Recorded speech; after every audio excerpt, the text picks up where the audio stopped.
Adebowale ṣọdún ayọ̀ ẹ bá wa kí o. Ọmọ Ajayi ṣọdún ayọ̀ ẹ bá wa kí o. Happy 56th birthday Adebowale.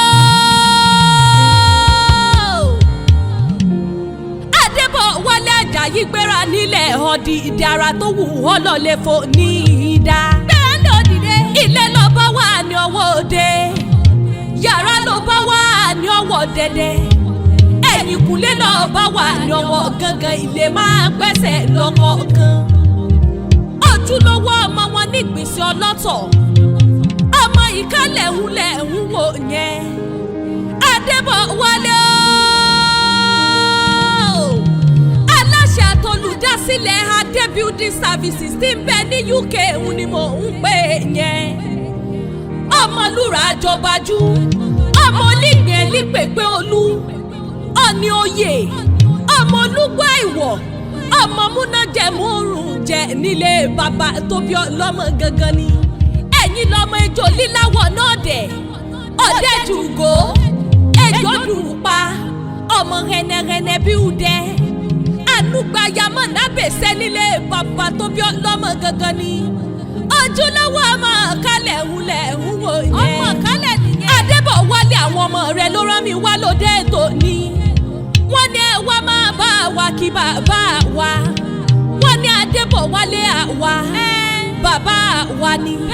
Àrídùnnú àwa ni. Wọ́n gbé igi lẹ́yìn ọgbà wa ni.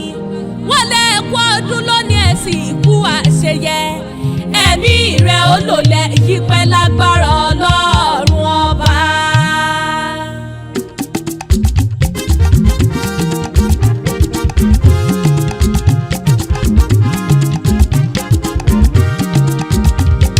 Adebowale ọdún ẹ lóde o, ọdún ẹ lóde o. Àbá ọjọ́, àbá ọyọ̀, àṣeyí ṣàmọ́dún. Adebowale kú ọdún.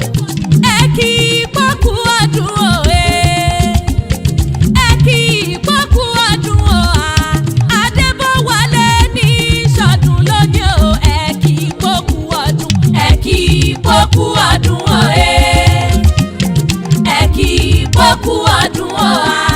Adebowale ní ṣọdún lónìí o, ẹ kì í pọ́kú ọdún. Bàbá Adébámbọ̀ o, bàbá Adéjùmọ̀kẹ́ o, bàbá Bísílọ́lá, bàbá Adéyínká. Àwọn ọmọ rẹ̀ ní òjòjò ní sọ́wọ́ kó má lè nájà kókókó lára ọ̀tá lé. Wọ́n pé kókókó lára rẹ̀ ó sì máa lé bàbá wa o. Wọ́n ní àwa ní bàbá, àwa ní bàbá. Àwa ní bàbá, àwa ní bàbá. Bọ̀ wálé bàbá wa, àwa ní bàbá. Adebowale bàbá wa, àwa ní bàbá. Adebowale mo ní ẹ̀jẹ̀ ń pè é, ẹ̀jẹ̀ ń kì í, ẹ̀jẹ̀ ń sàákórí rẹ̀ ọ̀wọ́.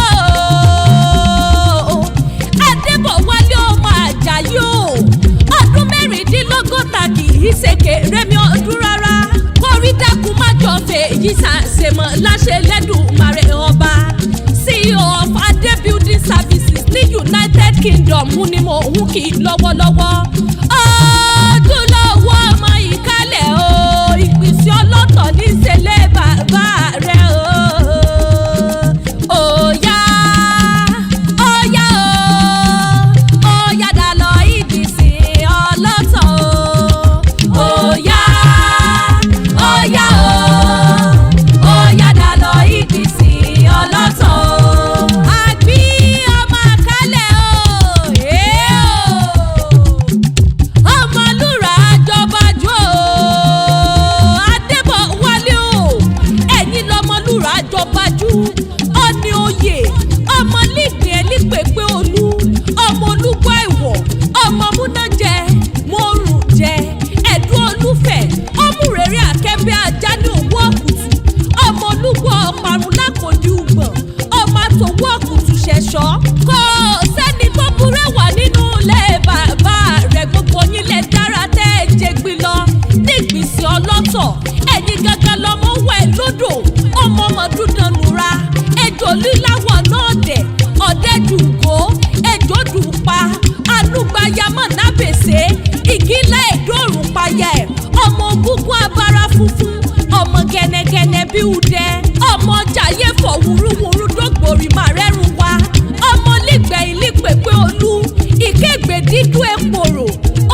òkè òkè lẹ́sìn máa lọ ẹ̀kú ọdún